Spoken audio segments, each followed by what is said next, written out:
자본입니다. 자본은 자산에서 부채를 차감한 금액을 자본이라고 합니다.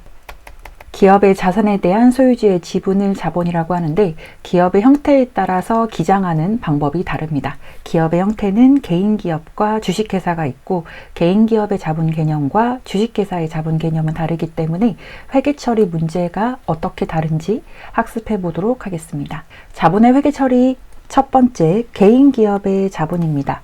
개인기업은 기업주가 자본을 출자해서 기업을 직접 경영하는 형태를 개인기업이라고 합니다. 개인기업의 자본은 총 자산에서 총 부채를 차감한 금액으로 기업의 자산에 대한 소유주의 지분을 자본이라고 합니다. 기업주 자신이 조달한 자금을 자본이라고 하고 자기 자본이라고도 합니다. 재무상태표에서는 대변에 자본금으로 표시가 되죠. 영업을 개시하기 위해서 기업주가 투자한 금액, 추가로 출자한 금액, 영업활동으로 발생한 당기순이익을 자본금 계정 대변에 기입해서 자본금을 증가시킵니다. 기업주 개인이 인출한 금액과 당기순 손실은 자본금 계정 차변에 기입해서 자본금을 감소시킵니다. 자본금 T 계정을 볼 건데요. 자본금은 대변에 1월 1일에 기초자본금을 기재하고 추가로 출자한 금액은 자본금을 증가시키는 요인이기 때문에 대변에 기재합니다. 차변에 기업주가 개인적으로 인출한 금액은 자본금을 감소시키기 때문에 차변에 기재하고 당기 순이익이 발생했다면 대변에 기재해서 자본금을 증가시키는 요인이 되겠습니다. 차변과 대변 잔액을 비교해서 차변에 발생하는 기말 자본금 금액까지 기재한다면 당기순이익이 발생했을 때의 자본금 T 계정이 되겠고 당기순손실이 발생했을 때는 당기순손실은 자본금을 감소시키는 요인이 되기 때문에 당기순손실을 차변에 기재해서 자본금의 T 계정을 완성합니다. 이렇게 자본금의 T 계정에서 당기 순이익이 발생했을 때는 대변에 기재해서 자본금을 증가시키고 당기 순손실이 발생했을 때는 차변에 기재해서 자본금을 감소시키는 역할을 한다는 거 알아두시면 되고요. 개인기업의 자본금 거래가 발생한 문제 보겠습니다. 개인기업 기업주가 현금 5천만 원을 출자해서 영업을 시작하였습니다. 영업을 시작했다면 자본금이라는 자본 계정이 증가하는 요인이 되고 자본금의 증가는 대변에 기재 하죠. 그렇기 때문에 대변에 자본금 5천만 원이 증가하게 되겠고 현금을 출자했기 때문에 기업의 현금도 증가하는 요인이 되겠습니다. 차변에 현금 5천만 원 증가, 대변에 자본금 5천만 원 증가하는 분계가 되겠고요. 다른 문제 보겠습니다. 개인기업의 기업주가 현금 100만 원을 추가로 출자하였습니다. 출자라는 단어가 보이면 앞으로 분계에서는 자본금의 계정 과목이 증가하는 요인으로 분계를 해주시면 되겠습니다. 추가로 출자했기 때문에 자본금이 증가하게 되겠고 대변에 자본금 1,000만 원 증가, 차변에는 현금을 출자했기 때문에 현금도 1,000만 원이 증가하게 되겠습니다. 출자라는 단어는 계정 과목으로 바꾸면 자본금이라는 계정 과목으로 기재한다는 거 기억해 주시고요. 자본은 자산에서 부채를 차감한 금액을 자본이라고 하고 개인기업의 자본금은 인출금액과 추가 출자의 금액이 있습니다. 인출금은 자본금을 감소시키는 역할을 하기 때문에 차변에 기재하고 추가로 출자한 금액은 출자는 자본금의 증가입니다. 그렇기 때문에 대변에 기재해서 자본금을 증가시킵니다. 자본금의 증가는 대변이기 때문에 당기 순이익이 발생했다면 대변에 기재하고 당기 순손실이 발생했다면 차변에 기재해서 감소시키는 분계를 해주시면 되겠습니다. 문제 보겠습니다. 결산 시에 당기순이익 200만 원을 자본금 계정에 대체하였습니다. 당기순이익을 자본금 계정으로 이동 혹은 자본금 계정에 포함을 시켰다는 거래인데요. 자본금 계정에 당기순이익 금액을 추가했다면 자본금이 증가하는 요인이 되겠죠. 그렇기 때문에 대변에 자본금 200만 원이 증가하게 되겠고 당기순이익은 결산 시에 손익이라는 집합 계정으로 회계 처리를 하기 때문에 차변에는 손익이라는 집합 계정 200만 원을 발생시키면 되겠습니다. 당기순이익은 자본금을 증가시키는 요인이 된다는 거 기억해 주세요. 인출금 계정 과목 보겠습니다. 인출금이란 기업주가 기업의 현금이나 상품을 개인적으로 소비하는 것을 인출금이라고 합니다. 개인기업은 기업주가 스스로 자금을 출자해서 기업을 운영하는 형태이기 때문에 개인적으로 기업의 자금을 사용할 수가 있습니다. 이렇게 개인적으로 회사의 자금을 사용했다면 인출금이라는 자본 계정의 평가 계정으로 회계 처리를 합니다. 자본금 계정에 대한 평가 계정인데 자본금을 감소시키는 역할을 하겠죠. 기업의 자금을 개인적으로 소비했기 때문에 자본금을 감소시키는 역할을 하고, 기업주의 인출이 발생하면 인출금 계정 차변에 기입했다가 기말 결산 시에 인출금 계정 잔액을 자본금 계정에 대체해서 회계 처리를 합니다. 인출금은 발생했다면 자본금을 감소시키는 역할을 하기 때문에 자본금의 감소는 차변이죠. 차변에 기재를 하고 결산 시에는 12월 31일에는 자본금 계정의 대체, 자본금 계정으로 이동시키는 분계를 해줍니다. 발생된 거래 보겠습니다. 기업주가 거래처 외상 매출금을 회수해서 개인 용도로 사용하였습니다. 개인 기업은 회사의 자금을 개인적으로 사용할 수가 있는데 개인 용도로 사용하였다면 차변에 인출금이라는 자본금 평가 계정의 감소가 이루어지겠고요. 자본금의 감소가 이루어지겠고, 대변에는 외상 매출금을 회수했기 때문에 외상 매출금이라는 자산이 감소하게 되겠죠. 자산의 감소 대변에 기재해서 외상 매출금을 감소시키고 자본금 계정을 감소시키는 분계가 나오게 됩니다. 두 번째 발생된 거래 보겠습니다. 기업주가 원가 5만 원의 상품을 개인적인 사용을 위해서 가져갔습니다. 이럴 경우에는 회사 기업에 있는 상품 원가 5만 원이 감소하게 되겠죠.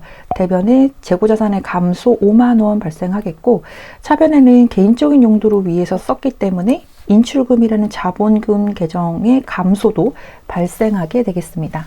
결산 문제 보겠습니다. 결산 시에 인출금 계정 차변 잔액을 자본금 계정에 대체하였습니다.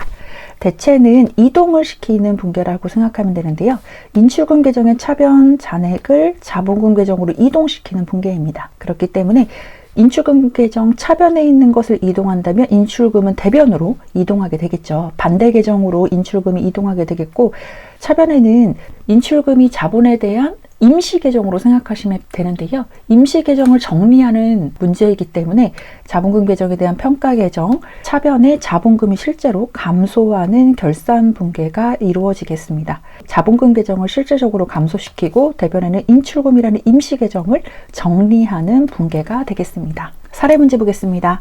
대표자가 사업과 관련 없이 개인적으로 사용하는 차량에 대한 부과된 과태료 5만 원을 현금으로 납부하였습니다. 대표자 개인적인 차량에 부과된 과태료를 현금으로 납부했기 때문에 기업의 현금 5만 원이 감소하게 되겠고, 차변에는 개인적으로 사용했기 때문에 자본이 감소하게 되겠습니다.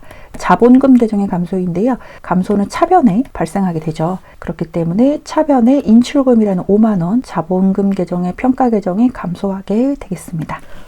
개인적인 용도로 사용했다라는 단어가 나오면 개인 기업은 모두 인출금으로 회계 처리한다는 것을 기억해 주시면 되겠습니다.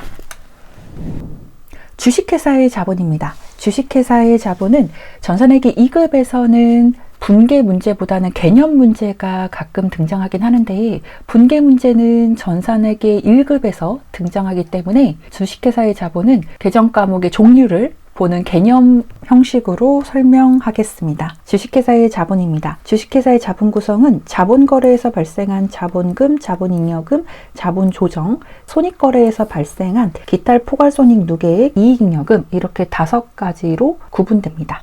먼저 주식회사의 자본은 총 5가지 종류가 있고, 이 5가지의 개념만 알아두시면 되는데요. 현대 기업이 규모가 커지면서 다수의 출자자로부터 자본을 조달하는 주식회사의 형태로 발전하면서 주식회사의 설립이 이루어지는 경우에는 자본금, 자본잉여금, 자본조정, 기타 포괄손익 누계액, 이익잉여금으로 구분해서 기장하는 형식으로 발전하였습니다. 그렇기 때문에 개인 기업은 자본금과 인출금 두 종류만 계정 과목이 존재했다면 주식회사의 자본은 5가지 종류로 구분해서 기재한다는 것을 기억해 주시면 되고요.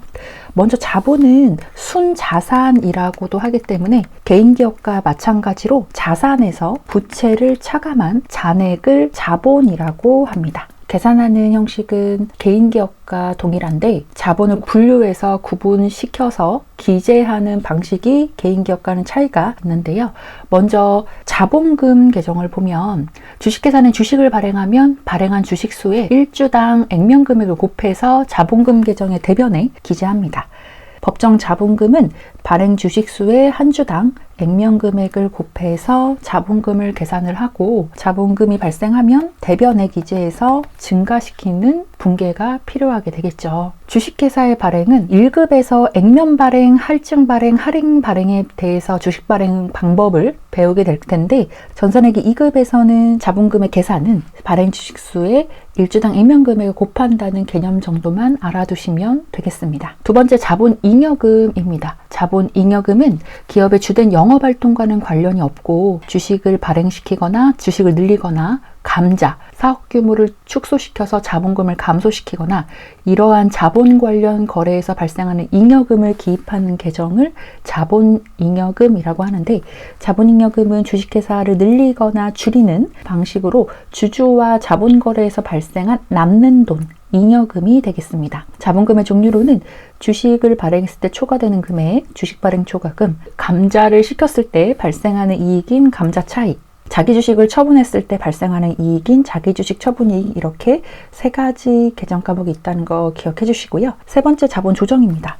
자본 조정이란 자본 거래에서 발생하는 것인데 자본금이나 자본잉여금에는 속하지 않는 임시적인 자본이 되겠고 자본금에서 차감하는 형식으로 처리하는 항목과 가산시키는 방식으로 처리하는 항목이 있습니다. 자본거래에 해당은 하지만 자본금이나 자본잉여금으로 분류가 안 되는 항목이 되겠고 자본금을 증가시키는 요인은 미교부 주식 배당금이 있고 자본금을 차감하는 계정 과목은 자기주식과 주식 할인 발행차금, 감자 차손, 자기주식 처분 손실이 종류가 되겠습니다. 자본의 가산과 자본의 차감 형식이 다르고 자본금을 차감 처리하는 항목과 자본금을 가산시키는 항목이 다른 자본거래에서 발생하는 것이 자본 조정이 되겠습니다. 다음 기타 포괄손익 누계액입니다. 기타 포괄손익 누계액은 일정 기간 동안 주주와의 자본거래를 제외한 모든 거래나 사건에서 발생하는 자본의 변동인데 이러한 손익거래에서 발생한 순자산 변동액 중에서 단기 손익에 반영되지 않는 손익을 기타 포괄손익 누계액이라고 합니다. 손익거래를 통해서 기업의 순자산은 자본은 변화하지만 손익계산서상의 단기 순이익에 포함되지 않는 항목을 기타 포괄손익 누계액이라고 하는데 매도가능증권 평가이익과 매도가능증권 평가 손실이 종류가 되겠습니다. 마지막으로 이익잉여금입니다. 이익잉여금은 손익거래를 통해서 발생하는 이익이고 단기 순이익의 원천이 되겠습니다.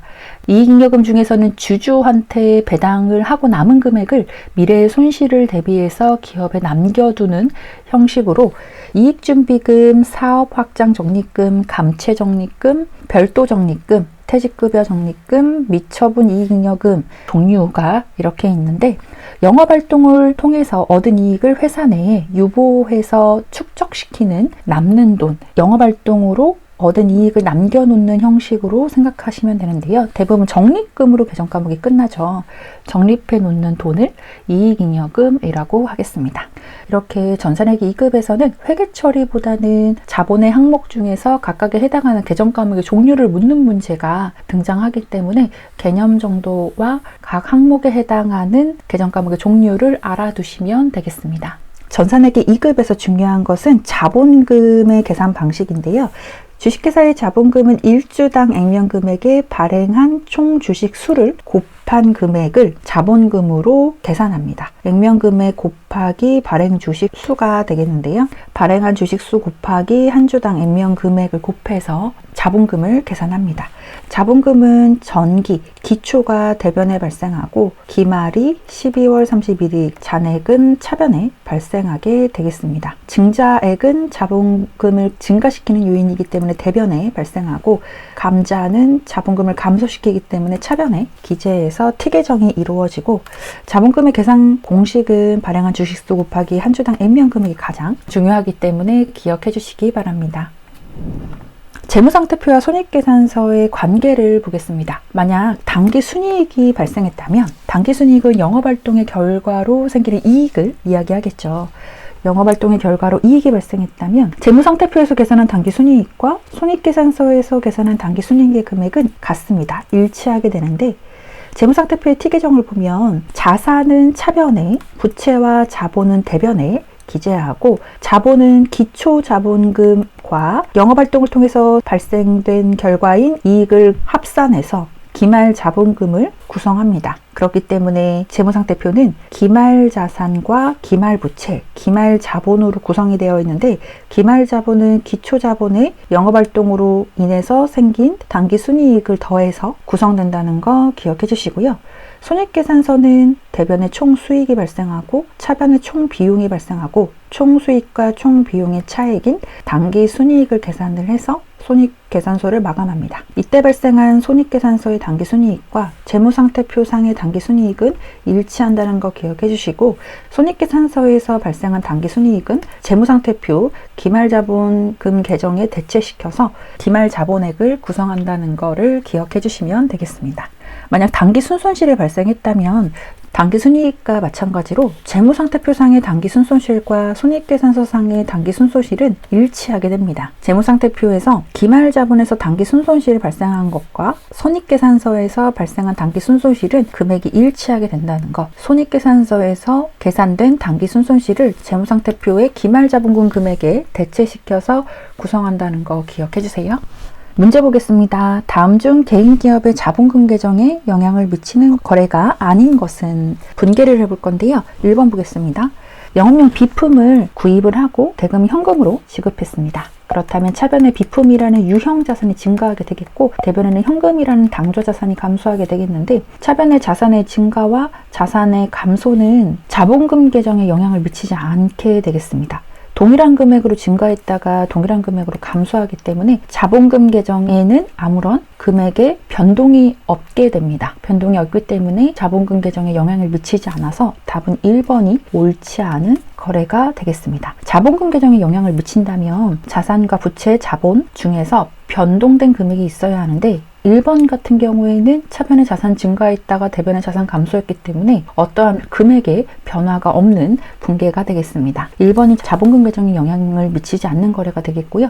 2번 보겠습니다. 현금 500만 원을 출자해서 영업을 시작하였습니다. 그렇다면 차변에 현금이라는 당좌 자산이 증가하게 되겠고 대변에는 출자는 자본금 계정 과목으로 회계 처리를 하죠. 그렇기 때문에 자본금 증가하게 되겠습니다. 자본금의 증가는 대변에 기재하죠. 대변에 자본금 증가하게 되겠고요. 자본금을 증가하게 되기 때문에 자본금 계정 과목은 증가하는 거래가 되겠습니다. 영향을 미치는 거래 맞고요. 3번 보겠습니다. 인출금 300만 원을 자본금 계정에 대체하였습니다. 그렇다면 자본금이라는 계정 과목이 감소하게 되겠고 대변의 인출금의 금액을 자본금 계정에 대체했기 때문에 인출금 금액은 감소하게 되겠습니다. 그렇기 때문에 자본금의 감소가 이루어져서 3번도 자본금 계정에 영향을 미치는 거래가 맞습니다. 4번 보겠습니다. 당기순이익 30만 원을 자본금 계정에 대체하였습니다. 4번 문제도 대체는 금액을 이동하는 분계이기 때문에 당기순이익 금액을 자본금 계정으로 이동시키는 분계입니다. 자본금 계정으로 대체했기 때문에 자본금이라는 계정 과목이 증가하게 되겠고 당기순이익을 손익이라는 집합 계정으로 결산에 마감하기 때문에 손익이라는 계정 과목이 발생하게 되겠습니다. 4번도 역시 자본금이 증가하는 거래가 되겠습니다. 다음 문제입니다. 다음 거래에서 개인기업의 자본금 계정에 영향을 미치지 않는 거래는 개인기업이라면 인출금이라는 계정 과목이 나오게 되겠고요. 1번 보겠습니다. 현금 100만 원을 거래처에 단기대여하였습니다. 그렇다면 현금을 빌려준 경우가 되겠죠. 대변에 현금이라는 당좌 자산을 빌려줬기 때문에 감소하게 되겠고 차변에는 단기 대여금이라는 회수해야 될 채권이 증가하게 되겠죠. 당좌 자산의 증가입니다. 1번은 차변에는 자산의 증가, 대변에는 자산의 감소이기 때문에 자산의 증가, 자산의 감소는 자본금 계정에 영향을 미치지 않습니다. 답은 1번이 영향을 미치지 않는 거래가 되겠고요. 2번 보겠습니다. 사업주가 단기 대여금 100만 원을 회수해서 개인 용도로 사용하였습니다. 단기 대여금을 회수했기 때문에 채권의 회수는 자산의 감소이기 때문에 대변의 단기 대여금이 감소하게 되겠고요. 차변에는 개인 용도로 사용했기 때문에 자본금 계정의 평가 계정인 인출금 계정이 자본의 감소로 이루어지겠습니다. 차변에 인출금이라는 자본의 감소가 발생하게 되겠고요. 그렇다면 자본의 감소 이루어져서 영향을 미치는 거래가 맞습니다. 3번입니다. 인출금 계정의 차변 잔액을 100만 원 정리하였습니다. 인출금은 임시 계정 과목이기 때문에 정리한다면 발생하는 곳의 반대편, 대변으로 인출금을 감소시키게 되겠고요. 차변에는 정리한 다음에 임시 계정의 정리는 자본금 계정 과목으로 대체시켜서 감소시키는 정리 분계가 이루어지겠습니다. 발생하는 쪽의 반대편으로 보내는 게 대체 분계고요. 보낸다면 실질적으로 감소되는 자본금을 감소시켜서 정리하는 분계가 이루어지기 때문에 자본금을 실제로 감소하는 영향이 발생하게 되겠습니다. 그렇기 때문에 영향을 미치는 거래가 맞고요. 마지막입니다. 사업주의 자택에서 사용할 에어컨 100만 원을 회사 자금으로 구입했습니다. 회사 자금으로 구입했기 때문에 대변의 현금이라는 자산은 감소하게 되겠고요. 사업주가 개인적으로 사용할 자택에서 개인 용도로 사용할 것이기 때문에 인출금이라는 자본의 평가 계정도 자본금을 감소시키는 요인이 발생하겠습니다. 4번도 자본금을 감소시키는 거래이고요. 그렇기 때문에 영향을 미치는 거래가 맞습니다. 다음 문제는 굉장히 많이 등장하는 전산회계 2급 단골 문제인데요. 매회 등장하는 계산 문제입니다. 다음 자료를 활용해서 총수익을 바르게 계산한 것은 총수익을 계산하는 문제인데요. 그렇다면 단기 순손익을 계산하는 방법 2가지를 알고 있어야 풀 수 있는 문제가 되겠습니다. 단기 순손익을 계산하는 방법은 재산법 과 손익법이 있고, 재산법은 재무상태표 항목으로 계산을 하는 방법이기 때문에 기말자본에서 기초자본을 차감해서 단기순이익을 계산합니다. 손익법으로 계산한다면 손익계산서 항목으로 계산하기 때문에 총수익에서 총비용을 차감해서 단기순이익을 계산합니다. 이렇게 계산한 재산법과 손익법으로 계산된 단기순손익은 반드시 일치해야 하는데요. 주어진 자료를 통해서 어떤 계산 방법으로 계산해야 하는지 보겠습니다. 먼저 총수익을 계산해야 되기 때문에 손익법으로는 계산할 수가 없고 재산법으로 계산을 해서 총수익을 유추하는 방식으로 계산해 보겠습니다. 먼저 기초자산과 기초자본이 있는데 기말자본에서 기초자본을 차감해야 단기순이익이 되죠. 그렇기 때문에 기말자본을 먼저 계산하면 자본은 자산에서 부채를 차감해서 계산을 하죠. 기말자산에서 기말부채를 차감을 하면 기말자본을 계산할 수 있습니다. 기말자본은 120만 원에서 30만 원을 차감한 90만 원이 되겠고요. 기초자본은 계산하지 않아도 계산이 되어 있죠. 그렇기 때문에 기초자본 64만 원을 차감을 하면 단기순이익을 계산할 수가 있습니다. 90만 원에서 64만 원을 차감하면 단기순이익은 26만 원이 되겠습니다. 26만 원은 재산법으로 계산한 단기순이익인데 재산법으로 계산한 방식과 손익법으로 계산한 방식은 금액이 일치하기 때문에 손익법으로 계산했을 때도 26만 원이 나와야 됩니다. 그렇다면 총수익에서 총비용을 차감을 해서 단기순이익을 계산하죠. 총수익은 알 수가 없고 총비용은 10만 원인데 26만 원이 돼야 된다면 총수익은 36만 원이 되겠습니다. 답은 36만 원 3번이 되겠고요. 단기순이익을 계산하는 방법, 공식은 재산법과 손익법이 있는데 재산법과 손익법으로 계산하는 공식을 반드시 암기해 두시기 바랍니다.